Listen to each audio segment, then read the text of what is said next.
하나님의 종들이 되기를 소망합니다. 오늘 우리에게 주시는 하나님 말씀은 마태복음 5장 3절에서 12절까지 말씀입니다.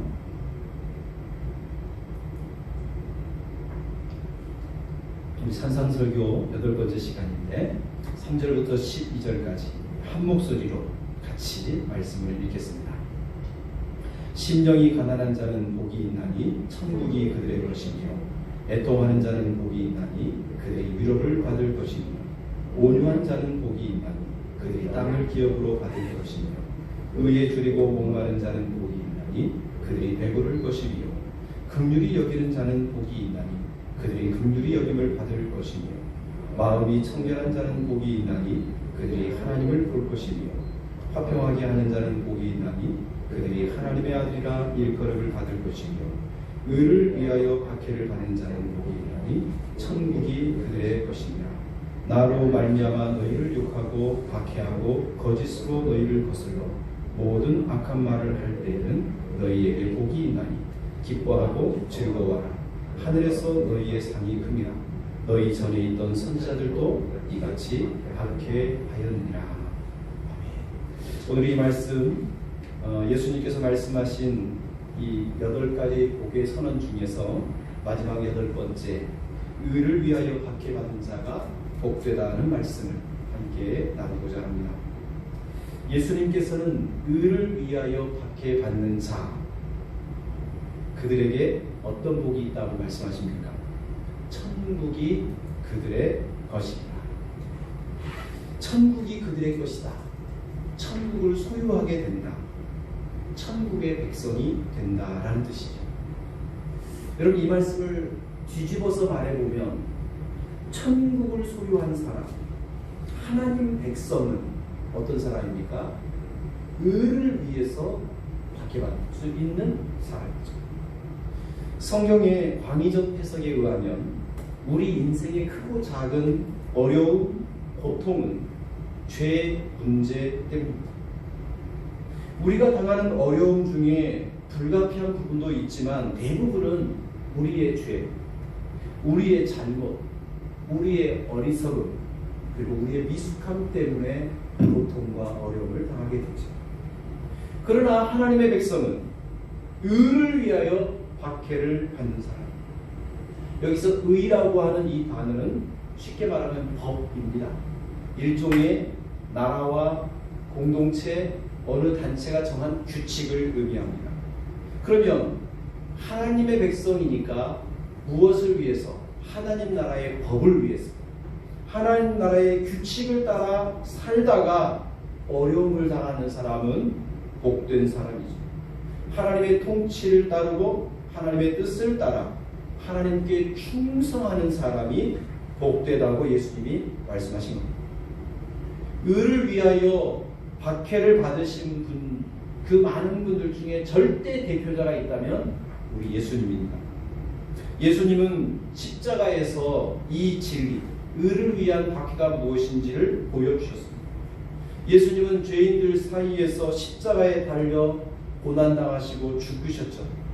그러나 그분의 죽으심은, 그분의 고난은 예수님 자기 자신의 죄 때문이 아니라 하나님의 구원 계획을 온전히 이루기 위한 순종, 하나님의 뜻과 계획에 그대로 순종하심으로 죽으신 것이었습니다.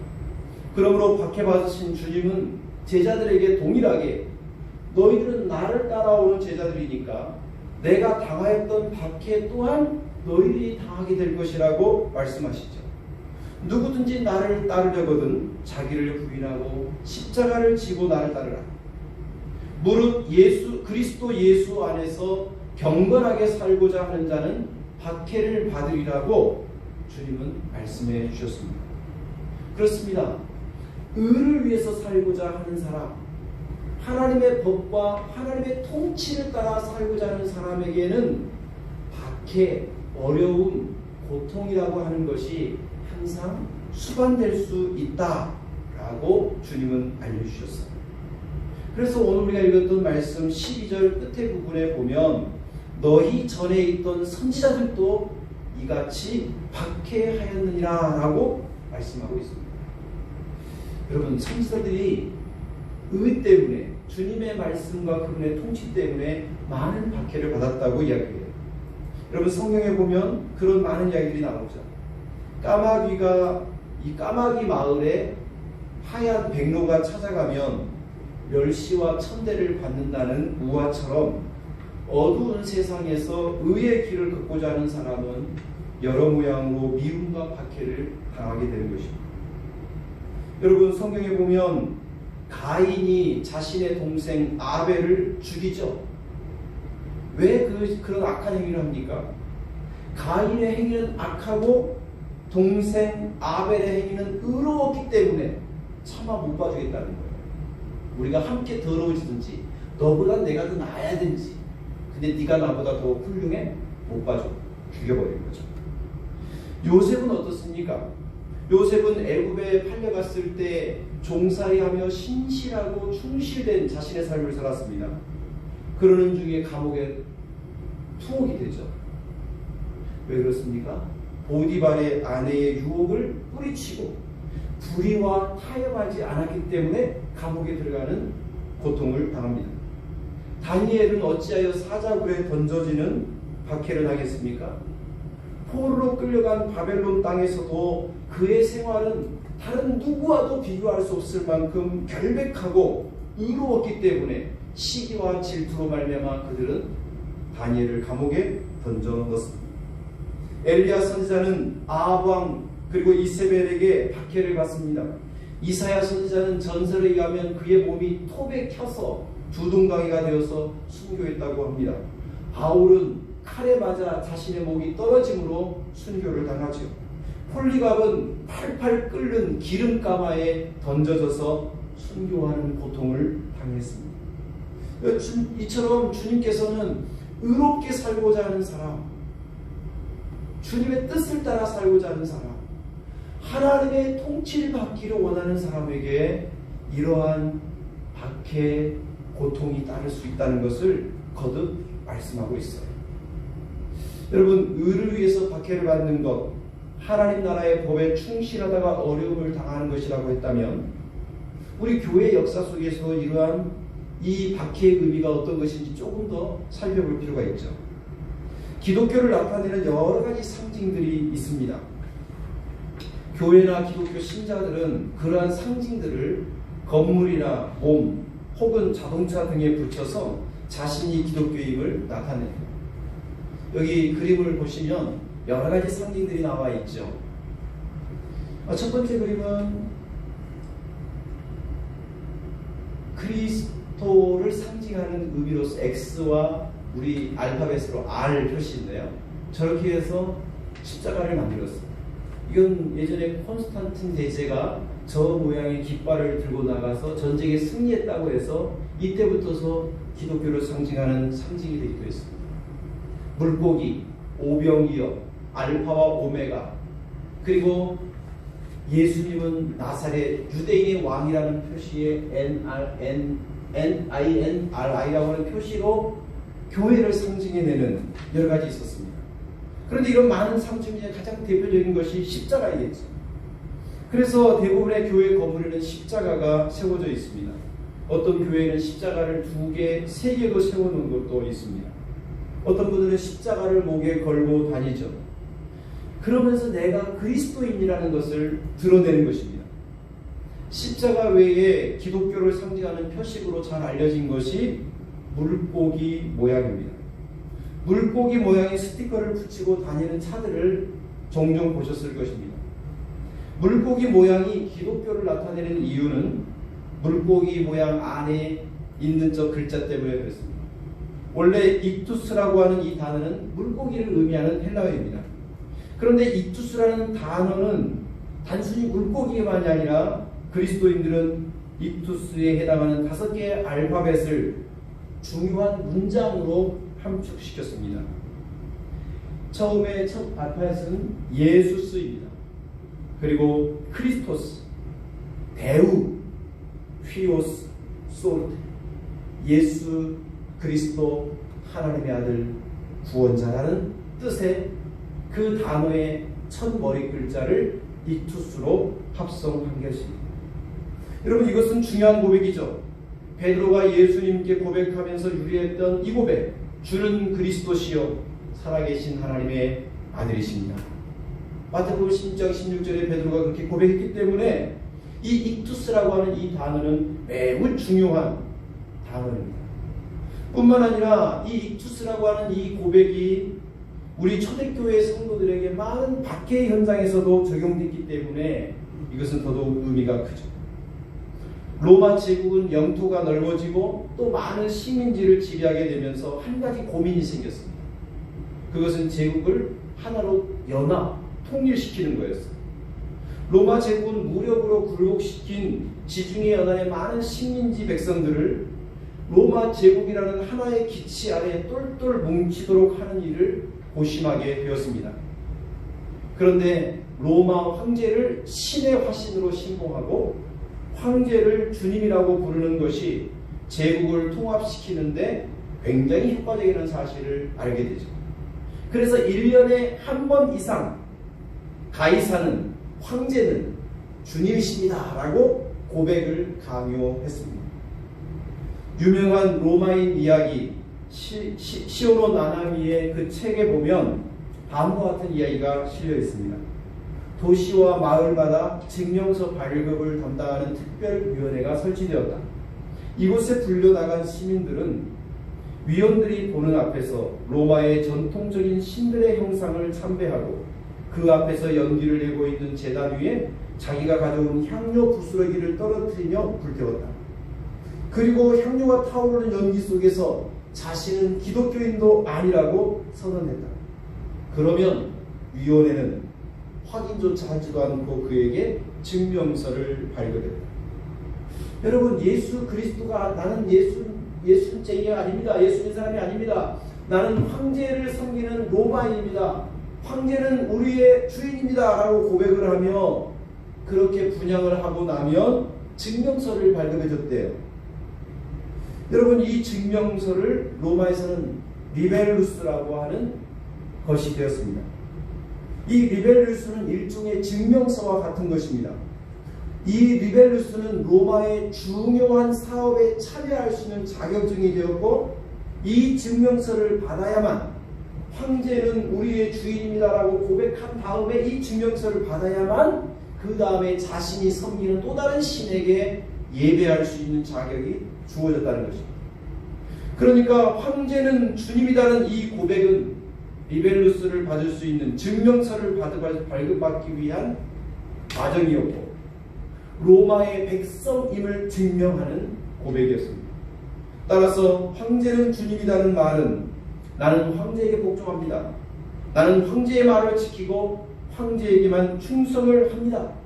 나는 황제의 법을 따르겠습니다 라고 하는 다짐이었던 것이죠. 제가 어렸을 때에 국기 환항식이라는 것이 있었습니다.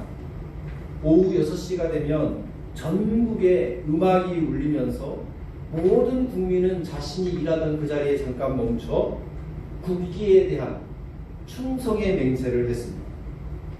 만약 그거 하지 않고 딴짓을 하면 우리 서로 너 간첩이야? 너 빨갱이야? 라고 눈총을 주고받았던 것 같습니다.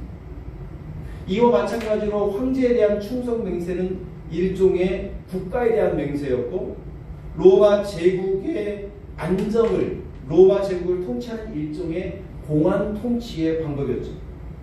만약 로마 황제에 대한 고백을 하지 않게 되면 로마 제국의 백성으로서의 자격이 없는 것이고 로마의 혜택을 받을 수 없는 것이고 로마의 적대 세력으로 분류되어서 어렵고 힘든 일을 당할 수밖에 없었어요.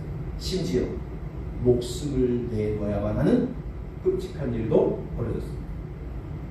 그런데 우리 예수님께서는 이렇게 황제 숭배가 강요되고 있는 로마 제국에서 그 황제 숭배를 강요하고 그거에 복종하지 않으면 목숨을 빼앗기는 위기 상황에서 주님은 말씀하셔요. 예수는 그리스도십니다. 예수는 하나님의 아들이십니다. 예수님은 우리의 구세주입니다. 황제를 주인으로 고백하는 것과 정반대되는 고백을 하게 만들고 있죠. 여러분, 우리가 좀 생각할 때 이런 말 이렇게 될 수 있잖아요. 주님, 하나님이 역사의 주관자라고 하면 교회를 세우실 때 좀 로마 황제를 숭배하고 그것을 하지 않으면 박해하는 그 시대 말고 좀 편안할 때 교회를 세워줬으면 이런 박해가 없잖아요. 요즘처럼 인권 의식도 있고 사형 제도가 완화된 시대에 교회를 세웠다면 이런 박해 없잖아요 라고 말씀드릴 수 있어요. 그러나 우리 예수님께서는 황제 숭배를 강요하고 그 황제보다 예수 그리스도를 더 먼저 섬기는 것을 우리 그리스도인들이 말하는 그것 때문에 황제에게 거역하고 사자의 밥이 되고 검투사의 칼에 죽고 화형을 당하는 끔찍한 그런 시대에 주님의 제자들을 부르시고 교회를 세우셨어요. 다시 말하면 주님을 믿는다는 것 자체가 로마 황제가 주인이 아니고 세상의 것이 주인이 아니고 우리 예수님이 주인이시고 예수님의 법이 최우선, 예수님의 통치를 받는 것을 인생의 목표로 삼겠습니다라고 하는 선한 고백입니다. 이것이 바로 의를 위하여 박해받는 것입니다. 신학자 바클레이는 박해는 예수에 대한 충성을 나타낼 기회다라고 이야기했습니다. 예수님이 주님이라는 이 고백은 단순한 말로 끝나는 것이 아니라 목숨을 내놓아야 하는 중차대한 일이었습니다. 그렇기 때문에 예수님 나의 주인입니다라고 쉽게 이야기하는 것이 아니라 자신의 온 삶을 걸고 고백하는 것이기 때문에 이 고백이 위대한 거예요. 그렇다면 오늘 우리가 예수님을 나의 주님이라고 고백하고 주님의 통치를 따라 살겠다고 말한다면 이것이 필요한 거죠. 입술이 아니라 그래요 하나님 나의 삶을 통하여 나의 인생 자체가 하나님의 다스림 주님의 나라 백성답게 살겠습니다 라고 하는 결연한 고백이 담겨져 있습니다.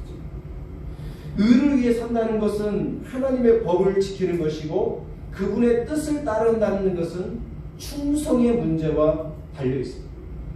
여러분 우리는 누군가에게 충성하며 살고 있지 않습니까? 자기 마음대로 살아가는 사람처럼 보일지라도 그 사람은 자신의 신념이나 자신의 욕망에 충성하게 살아가는 거죠. 국민은 나라에 충성하는 거고 위정자는 요즘 대통령 선거 한참인데 대통령은 국민에게 한 약속에 충성스럽게 답을 해야 될 것이고 부모는 자녀에게 자녀는 부모에게 서로 충성스럽게 충실하게 살아가야 될 것이며 부부간에도 서로 충성하는 것 그것이 사랑 아닐까요? 그렇습니다. 사랑이라는 것도 어떤 면에서는 충성을 요구합니다. 왜냐하면 사랑은 본질적으로 배타성을 가지기 때문에 그래요. 프랑스의 철학자 알랭 바디우는 사랑은 둘만의 경험을 구축하는 것이다 라고 말했어요. 사랑은 두 사람만이 등장하는 무대입니다. 두 사람 사이에 어떤 것도 낄 수 없어요. 국가와 국민 사이에 또 다른 국가가 끼어들면 그건 이적행위가 되는 거죠. 부모와 자식 사이에 또 다른 자식이 끼어들거나 또 다른 부모가 끼어들면 그것은 집안이 깨어지는 겁니다. 부부 사이에 다른 사람, 다른 남자나 여자가 들어오면 그것은 불륜이 되는 거죠. 둘만의 경험이란 다른 사람이 보이지 않는 거예요. 오직 당신만 보는 거예요. 오직 당신만 사랑하는 거예요. 그러니까 두 사람밖에 없고 두 사람밖에 서로 보이는 것이 없으니까 젊은이들이 그 지하철역에서도 서로 이렇게 스킨십을 하고 그렇게 하는 이유가 이해가 돼요. 왜? 사랑에 빠지니까 둘밖에 안 보이는 거예요. 세상 누구도 안 보이는 거예요. 이러한 개념이 어떤 의미에서는 신앙에도 적용되는 것이죠. 사랑은 둘만의 경험이라고 하면 신앙 역시도 주님과 나 사이의 뜨거운 경험인 것입니다. 주님만 보이는 거예요. 세상의 권력, 세상의 통치, 세상의 유혹이 안 보이는 거예요. 그러니까 주님만 사랑하고 주님만 충성하고 주님의 법에 따라서 의의 삶을 살기를 힘쓰는 거죠. 하나님과 나 사이에 아무것도 보이지 않으니까 황제가 주인이다라고 고백해라. 너 그렇게 고백하지 않으면 너 죽을 거야 라고 하는 위협이 있어도 오직 주님만 바라보기에 오직 주님만 사랑하기에 목숨을 내어놓고 순교의 제물이 된 거죠. 그런데 주님은 그런 사람이 어떤 사람이다? 복된 사람이다.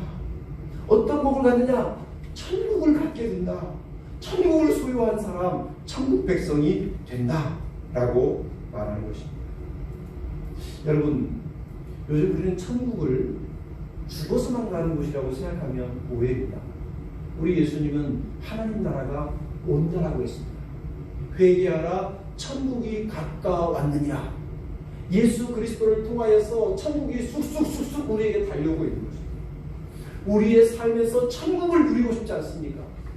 그렇다면 예수 그리스도의 말씀대로 의를 위해서 살아가는 것이 필요해요. 주님께 충성함이 필요해요. 주님만 바라보고 그분만 사랑하는 것이 필요해요. 김수영 시인이 쓴 죄와 벌이라는 시를 보면 이런 교기가 있습니다.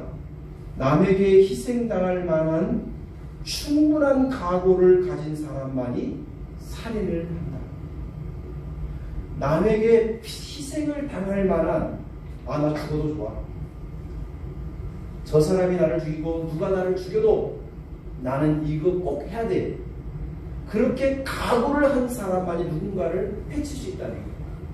여러분, 이걸 반대로 생각하면 예수 그리스도 때문에 희생을 당할 각오를 한 사람, 내가 예수 그리스도 때문에 남들에게 미움을 받고 남들에게 욕을 좀 듣고 남들에게 괴롭힘을 당해도 좋아 라고 하는 각오를 가진 사람만 예수님을 주라고 고백하고 예수님을 따라갈 수 있다는 거죠.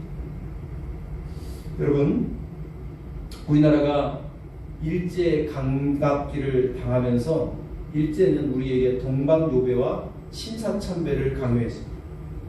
일본의 왕을 신으로 숭배하고 그에게 고개를 숙여 절하도록 강요했습니다. 이것은 하나님 외에 또 다른 신을 섬기지 말라는 주님의 명령을 아주 정면으로 위배된 것이기 때문에 우리 기독교인들은 많은 사람들이 순교의 고통을 당했습니다. 그러나 부끄럽지만 일부 대다수의 한국교회는 고개를 숙이고 말았습니다. 그것이 우리에게 치욕스러운 역사가 되었고 그것을 반성하지 못한 것이 아직도 우리에게 후회로 남아있기도 합니다. 여러분, 그런데 그 친사참배와 동방요배가 과거의 이야기만이 아니에요. 지금 오늘 우리에게도 있습니다. 너는 하나님 외에 또 다른 그 무엇인가를 좋아한다면 그것이 우상숭배죠. 어떤 상황, 어떤 형편에도 하나님이 우선입니다. 어떤 유익이 있어도 예수 그리스도를 첫 번째로 선택합니다. 어떤 나쁜 일들 속에서도 하나님을 바라보는 그 일보다 우선될 수 없습니다. 그것이 우리의 고백이 되어야 되죠. 그게 의를 위하여 살아가는 것이죠. 그러나 여러분, 우리 삶 속에서 너무나도 쉽게 주님보다는 다른 것을 선택합니다.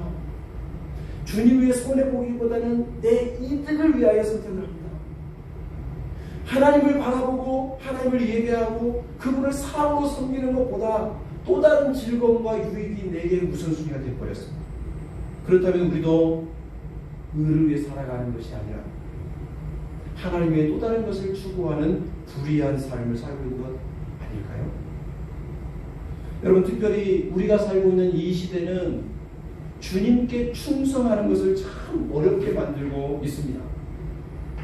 여러분, 우리가 살고 있는 시대는요, 로마 시대처럼 황제를 섬기지 않으면 죽이는 이런 폭력과 박해는 없습니다.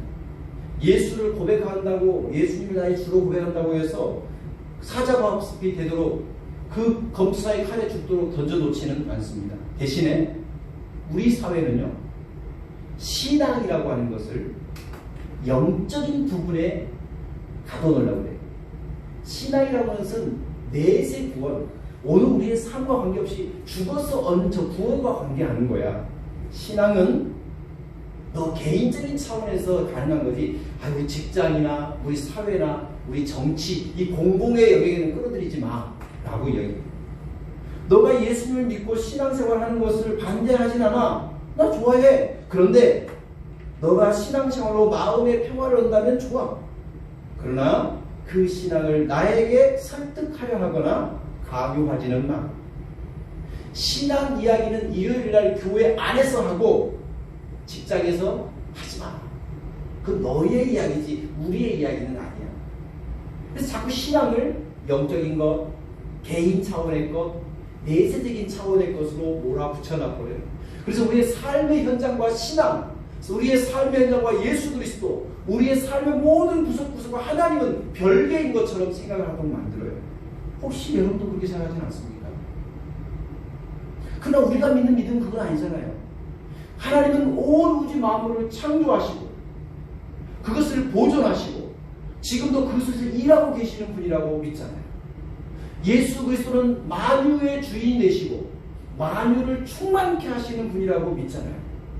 예수 그리스도는 우리 영혼만 구원하는 것이 아니라 우리가 살아가는 삶의 현장에서 하나님 나라를 경험하게 하고 구원의 기쁨과 감격을 극복하게 하고 내가 도무지 해결할 수 없던 문제와 아픔을 희열로 바꿔줄 수 있는 분이라고 우리의 전 인격을 구원하실 분이라고 믿잖아요. 그렇다면 우리가 할 수 있다면 우리 믿는 예수 그리스도를 세상 앞에 나는 주님께 충성하는 사람이야 라고 다른 사람에게 공적인 자리에서도 예수가 주되심을 드러낼 수 있는 믿음을 가져야 되죠. 예수의 이야기, 예수의 주인 되심을 남들에게 이야기할 때 때로는 사람들이 야 너 자꾸 왜 그러는 거야? 야 그럼 너 교회 가서 이야기해. 나한테 강요하지 마. 이런 이야기를 듣는 것이 오히려 주님은 뭐라면 그게 복 있는 사람이다. 그게 천국을 가진 사람이다라고 이야기해 주십니다. 사랑하는 교회 여러분, 우리 시대는요 주님께 충성하는 건 너 혼자 개인의 차원이야. 그거 공적인 얘기 말하지 마라고 자꾸 우리에게 부담을 주고 있습니다. 그렇습니다. 사실 우리가 어디든지 가서 예수 이야기하면 눈총을 받죠. 저도 대학교 때 은혜를 얼마나 은혜 받았는지 대학교 정문 앞에서 성경책 가슴에 끼고 예수, 천당, 불신, 지옥 사람의 면전 앞에 대고 귀에 지나가는 그 귀에 더 들으라고 더 크게 외쳤던 시간이 있어요. 근데 시간이 지나서 들켜보니까 그것이 복음을 위한 일이 아니라 나 자신의 열정을 불태우는 일이었을 뿐 누군가를 위한 일이 아니었다는 사실을 나중에 후회를 해요. 내가 정말로 주님을 향한 열정을 가지고 다른 누군가를 위하여서 사랑의 마음으로 했다면 그렇게 하지 않았습니다. 그냥 나만을 위해서 했던 거예요. 내 안에 끓어오르는 이것을 주체할 수 없으니까 예수 천당 불신조 외쳤던 거예요. 그런데 정말 사랑하면 어떻게 했을까요? 그거죠.